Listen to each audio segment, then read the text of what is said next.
Have you ever looked at someone and thought leadership just comes naturally to them? They walk into the room and people listen. They speak and confidence fills the space. They decide and others follow. So the big question is, are leaders born with something special or do they become special over a period of time?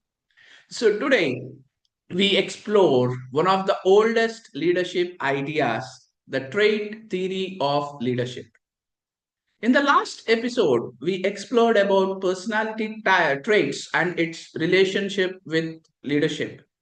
And today we will understand the trait theory of leadership in detail. So what is trait theory?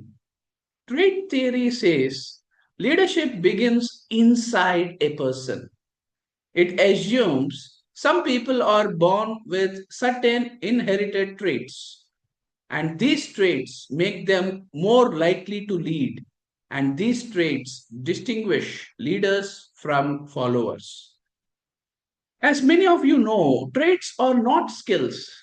Skills can be learned, but traits are some of the patterns of thinking, feeling, and behaving. They stay relatively stable over a period of time, like confidence, emotional stability, integrity, intelligence, drive, social courage. Not learned over a night, right? But they are deeply wired.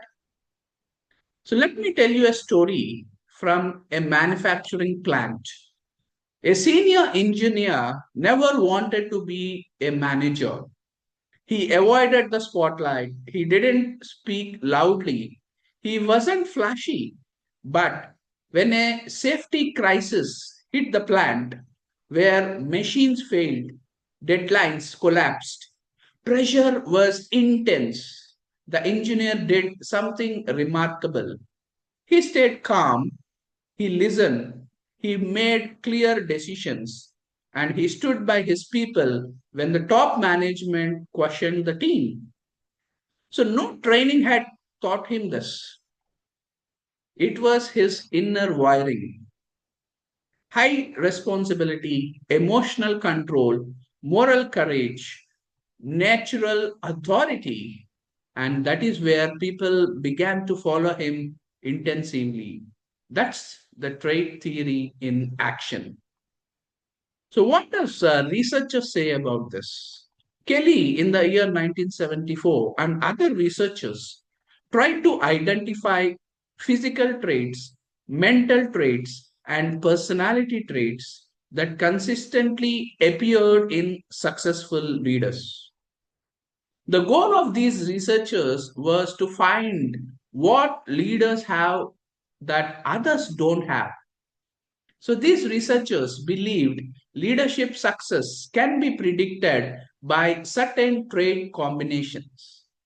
But here is the catch. Traits influence leadership, but they don't guarantee it. A person may have intelligence, confidence, charisma, and still fail as a leader if values are weak and when ego dominates and context overwhelms and when learning stops. So, traits are something like potential, they are not destiny. Let's look at the real world example of Dr. APJ Abdul Kalam. Dr. APJ Abdul Kalam was not born into privilege. He had no political background, he had no inherited power.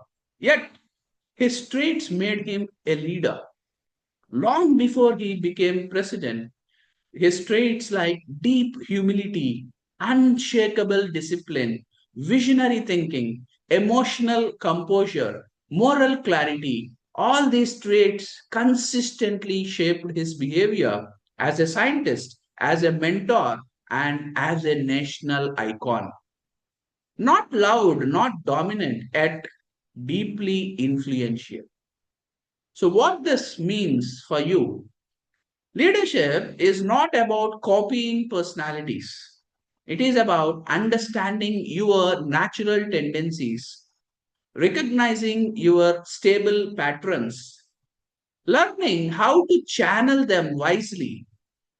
You don't need someone else's traits, you need to master your own. So, I'm going to give you some 5 action steps in order to do this. Number one, identify your strongest natural trait. Number two, observe how they show up under pressure. Number three, ask for feedback on how others experience you. Number four, develop skills that balance your trait profile. And number five, build teams that complement your personality. So, trait theory teaches us one of the most powerful truth that leadership begins within, but it is shaped by awareness, learning, and choice.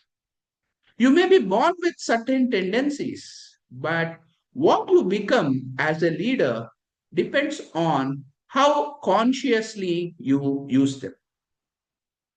So, if this episode of Lead series resonated, like, subscribe, and share it with someone who is discovering their leadership identity. I will see you in episode 15 next Saturday. Until then, lead from who you are, but grow into who you can become.